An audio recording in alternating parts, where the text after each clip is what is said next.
ನಮಸ್ಕಾರ, ಕನ್ನಡ ಒನ್ ನ್ಯೂಸ್ಗೆ ಸ್ವಾಗತ. ನಾನು ನಿಶ್ಮಾ ಇರ್ಷಾದ್.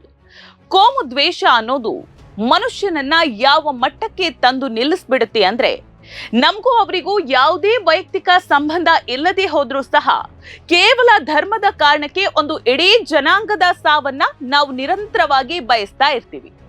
ಒಬ್ರಲ್ಲ ಇಬ್ರಲ್ಲ, ಇಡೀ ಜನಾಂಗನೇ ಭೂಮಿ ಮೇಲಿಂದ ನಾಶವಾಗಿ ಹೋಗಿ ಬಿಡ್ಬೇಕು ಅಂತ ಒಳಗೊಳಗೆ ಅಂದುಕೊಳ್ತಾ ಇರ್ತೀವಲ್ವಾ. ಇದಕ್ಕಿಂತ ದೊಡ್ಡ ಕೆಟ್ಟ ರೋಗ ಜಗತ್ತಿನಲ್ಲಿ ಇರೋದಕ್ಕೆ ಸಾಧ್ಯವೇ ಇಲ್ಲ ಬಿಡಿ. ಈ ರೋಗದ ಹೆಸರೇ ಧರ್ಮಾಂಧತೆ. ಇತ್ತೀಚಿನ ವರ್ಷಗಳಲ್ಲಿ ಭಾರತದಲ್ಲಿ ಈ ಧರ್ಮಾಂಧತೆಯ ರೋಗ ಉತ್ತುಂಗಕ್ಕೆ ಏರಿಬಿಟ್ಟಿದೆ. ಅಂಧ ಭಕ್ತರಲ್ಲಿ ಇದು ಬೇರೆ ಲೋಕಗಳ ಪರಿಧಿಯನ್ನೇ ದಾಟುವಷ್ಟು ಮೇಲಕ್ಕೆ ಹೋಗಿದೆ. ಆದ್ರೆ ಪ್ರಕೃತಿ ಅಥವಾ ಕರ್ಮ ಅನ್ನೋದು ಎಷ್ಟು ಬಲಿಷ್ಠವಾಗಿದೆ ಅನ್ನೋದಕ್ಕೆ ಈಗ ಜಗತ್ತಿನ ಎದುರು ಒಂದು ಸಾಕ್ಷಿ ಸಿಕ್ಕಿದೆ. ಗಾಜಾದಲ್ಲಿ ಒಬ್ಬ ಮುಸ್ಲಿಂ ಬದುಕಿರಬಾರದು, ಇಡೀ ಜನಾಂಗವನ್ನೇ ಜನಾಂಗೀಯ ನಿರ್ಮೂಲನೆ ಮಾಡಬೇಕು ಅಂತ ಸಾಮಾಜಿಕ ಮಾಧ್ಯಮಗಳಲ್ಲಿ ವಿಷ ಕಾರ್ತಾ ಇದ್ದ ವ್ಯಕ್ತಿಯೊಬ್ಬ ಇವತ್ತು ಅದೇ ಯುದ್ಧದ ಜ್ವಾಲೆಗೆ ತನ್ನ ಸ್ವಂತ ಮಗನನ್ನೇ ಕಳಕೊಂಡು ಹೆಣಕ್ಕಾಗಿ ಕಾಯುವಂತಾಗಿದೆ. ಹೌದು, ಇದು ಕರ್ಮದ ಪ್ರತ್ಯಾಘಾತವೋ ಅಥವಾ ದ್ವೇಷದ ದುರಂತವೋ? ಏನಿದು ಒಮಾನ್ ತೀರದ ಭೀಕರ ಘಟನೆಯಾಗಾದ್ರೆ ಆ ನೀಚ ಮನಸ್ಥಿತಿಯ ವ್ಯಕ್ತಿ ಯಾರು? ಇವತ್ತಿನ ಈ ಎಪಿಸೋಡ್ ನಲ್ಲಿ ನಾನು ಹೇಳ್ತಾ ಹೋಗ್ತೇನೆ. ಮೊದಲಿಗೆ ಅಸಲಿ ಕಥೆ ಏನಾಯ್ತು ಅನ್ನೋದನ್ನ ವಿವರವಾಗಿ ತಿಳ್ಕೊಳ್ಳೋಣ. ಜೂನ್ 10 ಬುಧವಾರದಂದು ಒಮಾನ್ ಕರಾವಳಿಯ ತೀರಕ್ಕೆ ಹತ್ತಿರದಲ್ಲಿ ಎಂಟಿ ಸೆಟಬೆಲ್ಲೋ ಅನ್ನುವಂತಹ ಭಾರತದ ವಾಣಿಜ್ಯ ತೈಲದ ಹಡಗು ಚಲಿಸ್ತಾ ಇರ್ತದೆ. ಈ ಹಡಗಿನಲ್ಲಿ ಒಟ್ಟು 24 ಜನ ಭಾರತೀಯ ಸಿಬ್ಬಂದಿ ಇರ್ತಾರೆ. ಆದ್ರೆ ಅಮೆರಿಕದ ನೌಕಾಪಡೆ ಈ ಹಡಗಿನ ಮೇಲೆ ದಿಢೀರ್ ಅಂತ ಹೇಳಿ ಭೀಕರವಾದ ಕ್ಷಿಪಣಿ ದಾಳಿಯನ್ನ ನಡೆಸ್ತದೆ. ಅಮೆರಿಕ ವಾದದ ಪ್ರಕಾರ ಈ ಹಡಗು ಅಮೆರಿಕ ವಿಧಿಸಿರುವಂತಹ ಅಂತಾರಾಷ್ಟ್ರೀಯ ದಿಗ್ಬಂಧನಗಳನ್ನ ಉಲ್ಲಂಘಿಸಿ ಇರಾನ್ ದೇಶದಿಂದ ತೈಲವನ್ನ ಸಾಗಿಸ್ತಾ ಇತ್ತು. ಅಮೆರಿಕ ನೇರವಾಗಿ ಎಂಜಿನ್ ರೂಮ್ ಗುರಿಯಾಗಿಸಿಕೊಂಡು ರಾಕೆಟ್ಗಳನ್ನ ಇಲ್ಲಿ ಹಾರಿಸ್ತದೆ. ಹಡಗಿಗೆ ಆಗ ಬೆಂಕಿ ಬೀಳ್ತದೆ. ಈ ಭೀಕರ ದಾಳಿಯ ಸಂದರ್ಭದಲ್ಲಿ ಒಮಾನ್ ಕೋಸ್ಟ್ ಗಾರ್ಡ್ಗಳು ತಕ್ಷಣವೇ ಕಾರ್ಯಪ್ರವೃತ್ತರಾಗಿ 21 ಜನ ಭಾರತೀಯ ನಾವಿಕರನ್ನ ಸುರಕ್ಷಿತವಾಗಿ ರಕ್ಷಣೆ ಮಾಡ್ತಾರೆ. ಆದ್ರೆ ದುರಾದೃಷ್ಟವಶಾತ್ 3 ಜನ ಭಾರತೀಯರು ನಾಪತ್ತೆಯಾಗ್ತದೆ. ಭಾರತದ ವಿದೇಶಾಂಗ ವ್ಯವಹಾರಗಳ ಸಚಿವಾಲಯ ಜೂನ್ 10ರಂದು 3 ನಾಪತ್ತೆಯಾಗಿದ್ದಾರೆ ಅಂತ ಪ್ರಕಟಣೆಯನ್ನ ಹೊರಡಿಸ್ತದೆ. ತದನಂತರ ಜೂನ್ 11ರ ಗುರುವಾರದಂದು ಆ 3 ಸಾವನ್ನಪ್ಪಿದ್ದಾರೆ ಅನ್ನುವಂತಹ ಒಂದು ಕಹಿ ಸುದ್ದಿಯನ್ನ ಕನ್ಫರ್ಮ್ ಮಾಡಲಾಗ್ತದೆ.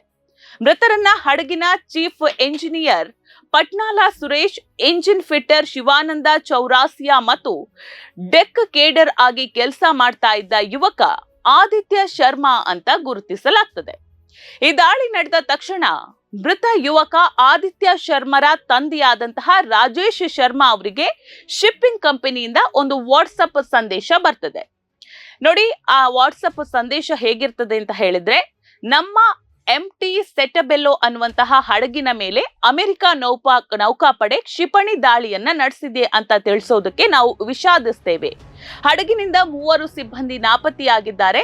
ಅವರುಗಳ ಹೆಸರು ಹೀಗಿದೆ: ಸುರೇಶ್ ಪಟ್ನಾಲಾ, ಆದಿತ್ಯ ಶರ್ಮಾ ಮತ್ತು ಶಿವಾನಂದ ಚೌರಾಸಿಯಾ ಅಂತ ಹೇಳಿ.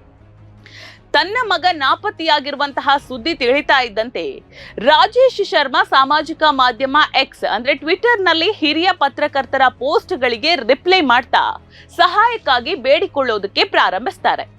ನನ್ನ ಮಗ ಆದಿತ್ಯ ಶರ್ಮಾ ಆ ಹಡಗಿನಲ್ಲಿ ಇದ್ದ, ದಯವಿಟ್ಟು ಅವನನ್ನ ಹುಡುಕೋದಕ್ಕೆ ಸಹಾಯ ಮಾಡಿ ಅಂತ ಹೇಳಿ ಗೋಗರಿತಾರೆ. ಅಷ್ಟೇ ಅಲ್ಲ, ನನ್ನ ಮಗ ಹಡಗಿನಲ್ಲಿ ಹಿರಿಯ ಅಧಿಕಾರಿಗಳಿಂದ ಶೋಷಣೆಗೆ ಒಳಗಾಗ್ತಾ ಇದ್ದ, ಹಾಗಾಗಿ ಏಪ್ರಿಲ್ ತಿಂಗಳಿನಲ್ಲೇ ಈ ಹಡಗಿನ ಕೆಲಸವನ್ನ ಕೂಡ ಅವನು ಬಿಡೋದಕ್ಕೆ ಬಯಸಿದ್ದ ಅಂತ ತಿಳಿಸ್ತಾರೆ.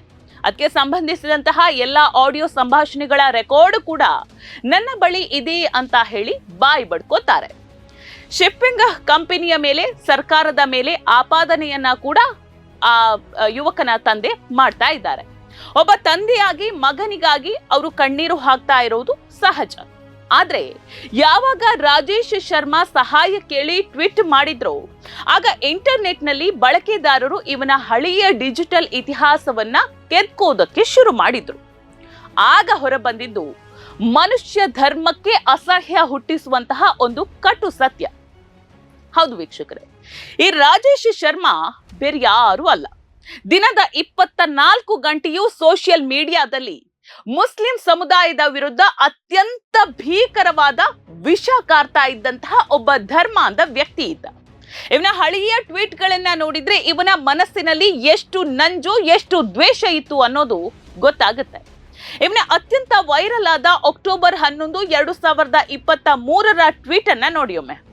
ಗಾಜಾದಲ್ಲಿ ಪ್ಯಾಲೆಸ್ತೀನಿಯರನ್ನ ಸಾಮೂಹಿಕವಾಗಿ ಸಾವು ನಡೆಸ್ತಾ ಇರುವಾಗ ಇವನು ಬರೀತಾನೆ, I think Israel should now ethnically cleansed whole Gaza and make it non Muslim territory ಅಂತ.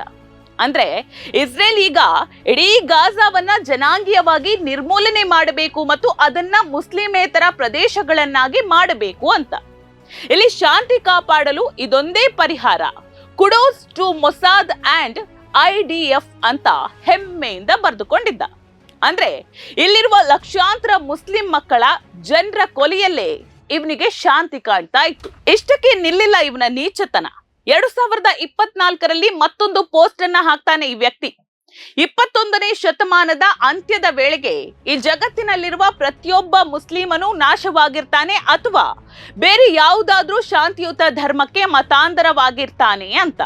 ಇನ್ನೊಂದ್ ಕಡೆ ಇವರು ರಣಹದ್ದುಗಳು, ಹಿಂದೂಗಳ ರಕ್ತಪಾತ ಇವರಿಗೆ ಸಂತೋಷವನ್ನ ನೀಡುತ್ತೆ ಅಂತ ಹೇಳಿ ಕೂಡ ಬರ್ಕೊಳ್ತಾನೆ. ಇನ್ನು ಅತ್ಯಂತ ಅಸಹ್ಯಕರವಾದ ಟ್ವೀಟ್ ಒಂದರಲ್ಲಿ ಮುಸ್ಲಿಂ ಮಹಿಳೆಯರ ಬಗ್ಗೆ ಕೂಡ ಮಾತನಾಡ್ತಾನೆ ಈತ. ಕಟ್ಟುನಿಟ್ಟಾಗಿ ಬುರ್ಕಾ, ಹಿಜಾಬ್ ಧರಿಸುವ ಮುಸ್ಲಿಂ ಮಹಿಳೆಯರ ಜೊತೆ ಈದನ್ನ ಆಚರಿಸೋದಕ್ಕೆ ನಾನು ಇಷ್ಟಪಡ್ತೀನಿ, ಆದ್ರೆ ಅವರು ನನ್ನ ಜೊತೆ ಆಚರಣೆಗೆ ಬರುವಾಗ ಹಿಜಾಬ್ ಮತ್ತು ಬುರ್ಕಾವನ್ನ ಎಸ್ದು ಬರಬೇಕು. ಆಮೇಲೆ ಡ್ಯಾನ್ಸ್ ಮಾಡ್ತಾ ಇಡೀ ರಾತ್ರಿ ಚಂದಿರ ಅಡುಗುವವರೆಗೂ ಎಂಜಾಯ್ ಮಾಡಬೇಕು ಅಂತ ಅತ್ಯಂತ ವಿಕೃತವಾಗಿ ಈತ ಕಮೆಂಟ್ ಅನ್ನ ಮಾಡಿದ್ದ. ಯೋಚನೆ ಮಾಡಿ, ಅಮೆರಿಕ ದಾಳಿ ಮಾಡಿರೋದು ಭಾರತದ ಹಡಗುಗಳ ಮೇಲೆ. ಕೇವಲ 2-3 ದಿನಗಳ ಅಂತರದಲ್ಲಿ ಒಟ್ಟು 3 ಭಾರತೀಯ ಹಡಗುಗಳ ಮೇಲೆ ಅಮೆರಿಕ ದಾಳಿಯನ್ನ ಮಾಡಿದೆ. ಅದಕ್ಕೆ ಪ್ರತಿಕ್ರಿಯೆಯಾಗಿ ಅಮೆರಿಕಾದಲ್ಲಿ ನಿಂತು ಮೈ ಫ್ರೆಂಡ್ ಡೊನಾಲ್ಡ್ ಟ್ರಂಪ್ ಅಂತ ಡೈಲಾಗ್ ಹೊಡೆಯುವ ಪ್ರಧಾನಿ ಮೋದಿ ಅವರಿಗೆ ಅಮೆರಿಕವನ್ನ ನೇರವಾಗಿ ಟೀಕಿಸುವ ಧೈರ್ಯ ಆಗ್ಲಿ ಮನಸ್ಸಾಗ್ಲಿ ಇರುತ್ತಾ? ಖಂಡಿತ ಇಲ್ಲ. ಟ್ರಂಪ್ ಏನ್ ಹೇಳ್ತಾರೋ ಅದೇ ಇಲ್ಲಿ ಫೈನಲ್ ಆಗಿ ಬಿಡುತ್ತೆ. ರಷ್ಯಾದಿಂದ ತೈಲ ಕೊಳ್ಳಬೇಡಿ ಅಂದ್ರೆ ನಿಲ್ಲಿಸ್ತಾರೆ, ಇರಾನ್ನಿಂದ ಕೊಳ್ಳಬೇಡಿ ಅಂದ್ರು ನಿಲ್ಲಿಸ್ತಿದ್ದಾರೆ, ಅಲ್ಲಿಂದ ತಗೊಳ್ಳೋದೇ ಇಲ್ಲ. ಇಂತಹ ಪರಿಸ್ಥಿತಿಯಲ್ಲಿ ಭಾರತದ ಅಮಾಯಕ ನಾವಿಕರು ಅಮೆರಿಕದ ದರ್ಪಕ್ಕೆ ಬಲಿಯಾಗ್ತಾ ಇದ್ದಾರೆ. ಅದರಲ್ಲೂ ರಾಜೇಶ್ ಶರ್ಮನ ಕತೆ ಇದೆಯಲ್ಲ, ಅದು ಇಡೀ ಸಮಾಜಕ್ಕೆ ಒಂದು ದೊಡ್ಡ ಪಾಠ ಅಂತಾನೆ ಹೇಳ್ಬೋದು. ಜಗತ್ತಿನ ಯಾವುದೋ ಮೂಲೆಯಲ್ಲಿರುವಂತಹ ಒಂದು ಇಡೀ ಜನಾಂಗ ನಾಶವಾಗಿ ಹೋಗ್ಬೇಕು, ಎಲ್ಲರನ್ನೂ ಕೊಂದು ಮುಗಿಸ್ಬೇಕು ಅಂತ ಬಯಸ್ತಾ ಇದ್ದ ಈ ವ್ಯಕ್ತಿಗೆ ಜನಾಂಗದ ದ್ವೇಷ, ವೈಯಕ್ತಿಕವಾಗಿ ಯಾವುದೇ ದ್ವೇಷ ಇರಲಿಲ್ಲ. ಆದ್ರೂ ಕೇವಲ ಧರ್ಮಾಂಧತೆಯಿಂದ ಈ ರೀತಿಯಾಗಿ ಬಯಸಿದ್ದ. ಆದ್ರೆ ಇವತ್ತು ತನ್ನ ಮನೆಯಲ್ಲೇ ಒಂದು ಹೆಣ ಬಿದ್ದ ತಕ್ಷಣ ಇವನಿಗೆ ಆ ನೋವನ್ನ ತಡೆಯೋಕಾಗ್ತಾ ಇಲ್ಲ. ಜಗತ್ತಿನ ಎಲ್ಲರ ಮೇಲೂ ಕೂಡ ಆಪಾದನೆ ಮಾಡ್ತಾ ಕುಳಿತಿದ್ದಾನೆ. ಇದನ್ನೇ ಹೇಳೋದು ನಾವು. ಇತರರ ವಿನಾಶವನ್ನ ಬಯಸಿದಾಗ ಆ ದ್ವೇಷದ ಜ್ವಾಲೆ ತಿರುಗಿ ನಮ್ಮ ಮನೆಯನ್ನೇ ಸುಡುತ್ತೆ ಅನ್ನೋದಕ್ಕೆ ಇದು ಅತ್ಯಂತ ಒಂದು ದೊಡ್ಡ ಉದಾಹರಣೆಯಾಗಿದೆ. ಯಾರೇ ಆಗಿರ್ಲಿ, ರಾಜಕೀಯ ಏನೇ ಇರಲಿ ವೀಕ್ಷಕರೇ, ಮಾನವ ಜೀವಗಳ ನಷ್ಟವನ್ನ ಎಂದಿಗೂ ಕೂಡ ನಿರ್ಲಕ್ಷಿಸಬಾರದು. ಆ ಅಮಾಯಕ ಯುವಕ ಆದಿತ್ಯ ಶರ್ಮಾ ಹಾಗೂ ಮೃತಪಟ್ಟ ಇನ್ನಿಬ್ಬರು ಭಾರತೀಯ ನಾವಿಕರ ಆತ್ಮಕ್ಕೆ ನಾವು ವಿಷಾದವನ್ನ ವ್ಯಕ್ತಪಡಿಸಲೇಬೇಕು. ಆದ್ರೆ ಅವರ ತಂದೆಯ ಈ ಧರ್ಮಾಂಧತೆಯ ಮನಸ್ಥಿತಿ ಇದೆಯಲ್ಲ, ಅದಕ್ಕೆ ಕಾಲವೇ ಸರಿಯಾದ ಉತ್ತರ ನೀಡಿದೆ. ನೋಡ್ತಾ ಇರಿ ಸಮಾಜಕ್ಕಾಗಿ ಕನ್ನಡ ಒನ್ ನ್ಯೂಸ್. ನಮಸ್ಕಾರ.